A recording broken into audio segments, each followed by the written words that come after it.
大家好，这节我给大家带来一个飞行切割的一个演示示例。首先我同样导入图形，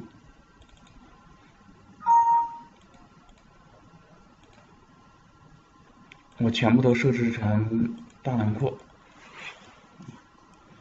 那么我们的目前这个版本的话 2.7版本的话，就是目前支持的飞行切割的话，只是对这种飞行员有效果。那么飞行方啊，或者是说多边形啊，暂时是不支持的。好，那我给大家演示一下这个飞行员的切割。我选中这一块需要飞行的这个轮廓，在常用里面我点这个飞切，这里面有几种排序的。就是有水平 U 型和这个垂直 U 型、水平 Z 型，大家都可以试一下。我呢给大家展示两种，就是水平 U 型和垂直 U 型。好，应用了之后，大家可以看一下，它这边就是我选择了之后生成，给大家看一下这个顺序，生成，对，然后点模拟。大家可以看得到，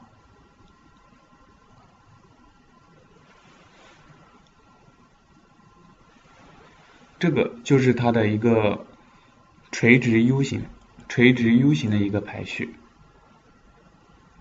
那么我们返回编辑，如果我们把它的排序改成水平 U 型，会是什么样子嘞？大家可以看一下。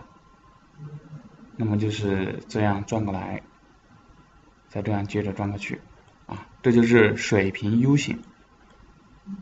同样，对于这种图形的话，如果说也对它进行飞行切割，大家可以看得到。那么这样的话，它总是在沿着这个圆的一个切线的方向出和进的话，那么这样子的话，那么圆的话切的就会走起来节省很多时间。